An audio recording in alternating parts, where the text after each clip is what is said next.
Okay, so task 2, you're just importing a database. So it's actually, well, theoretically it's painless. However, with Access you can never be too sure how straightforward something's going to be. So you should just be importing 4 files, 1 CSV, 3 Excel documents, and then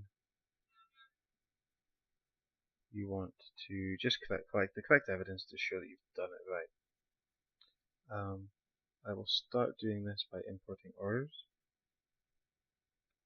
So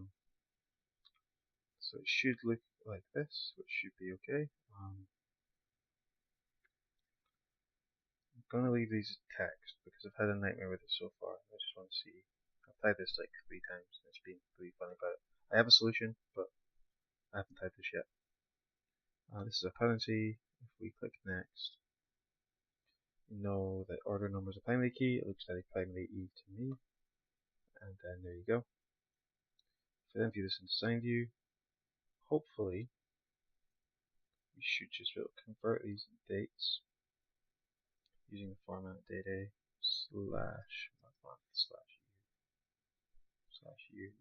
year, and again date required. And convert that into a date.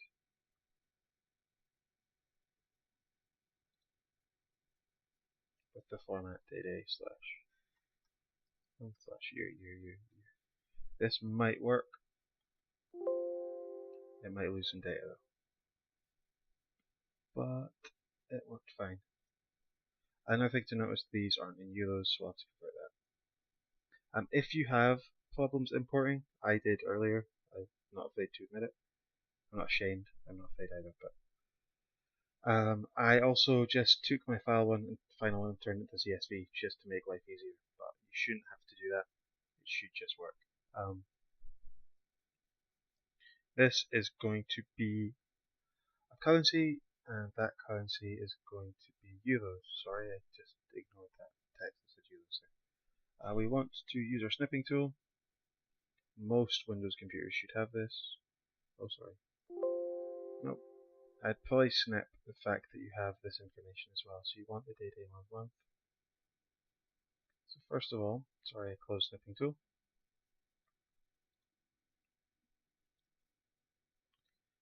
I would snip the actual structure of the table.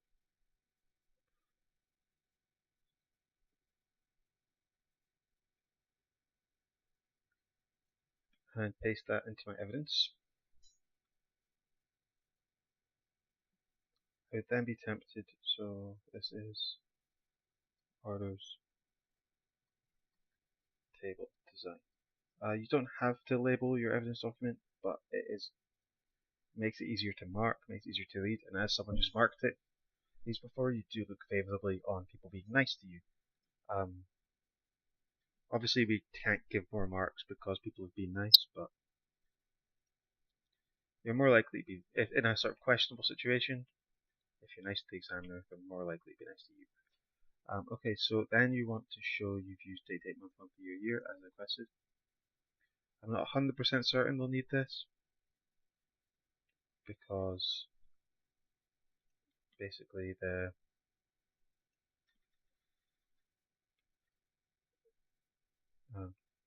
would just include the heading that says date format.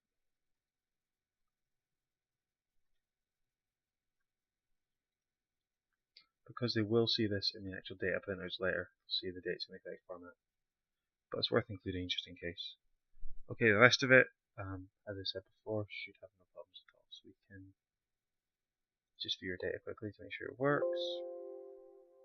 This is in euros, day, month, year, day, month, year. All good. Okay, the next bit is the easy bit. Just get this Excel bump in. So you want your order items, and nothing exciting here. This is a currency. The rest of it's fine. This is one of these tables where it's got uses a composite key. It's made up of a unique primary key or 2 foreign keys. So you don't actually need to add a primary key to this because you've got there's only ever going to be one order 1 containing DC2 CPU. So those two factors alone make it primary key. Will make it unique. So you don't need a primary key. So you pick no primary key this time. Finish. Make sure. You make sure this is euros. You don't do that later. This should be. So it comes in dollars by default for some reason. Change this to euro. Close it. Save it.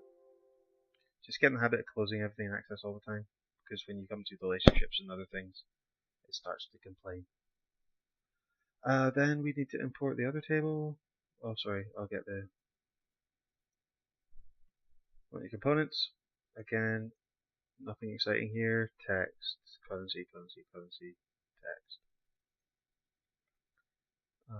The only sort of semi-exciting thing is that the primary key is at the end instead of beginning.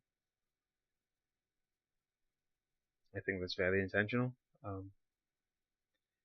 It's too coincidental to be a coincidence. Okay, so your currencies, again, you want to turn them not from standard into euro, standard into euro, and again, see, done and done. Just check it out just to make sure. Looks good to me. Looks exciting. Looks fun. Final table, you want to get it's a text file, and this is one of your source files, and it's customers, and it contains lots of exciting people. Gertie and Steffi and all the usual friends. First level contains field names as always. These are Boolean. These are all text. That's it. Customer number looks like a primary key to me. Finish that. I just realized I didn't take any evidence there for any of those. Components, design view. It's worth having one of these highlighted just so you see euros. Again, it's probably not going to get marked, but it doesn't hurt to do it.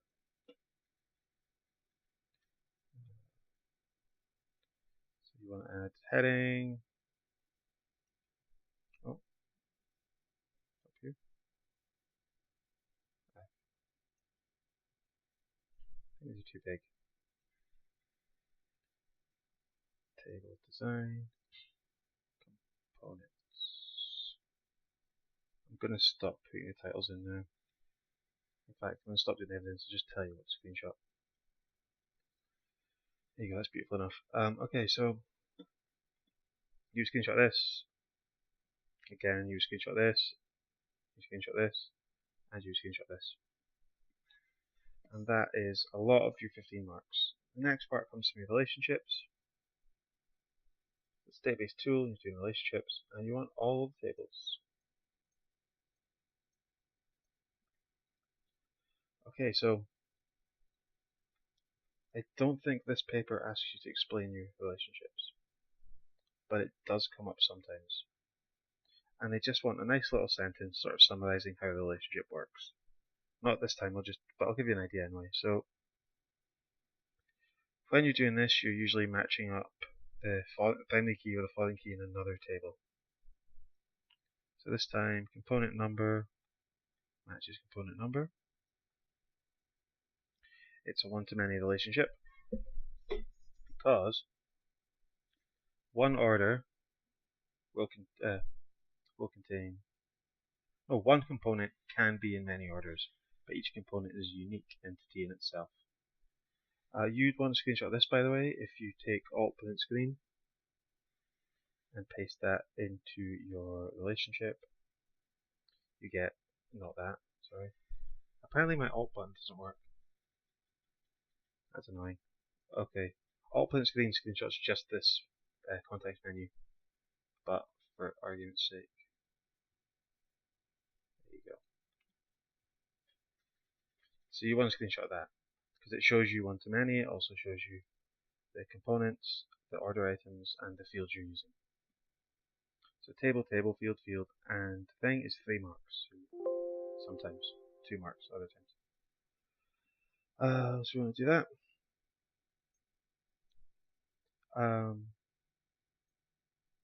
One order can contain many items. Just again, one many, screenshot that. And customer. So one customer can make many orders.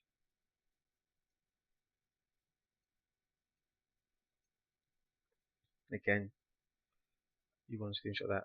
You can, in fact, just screenshot this, and as long as you can see, if you enforce referential integrity, and you can see the 1 and the infinite, you can get your marks there as well. But it's preferred if you screenshot this bit. Screenshot this, and it shows you all the information they need to give you marks. Then that's it. That's task 2, and task 3 next.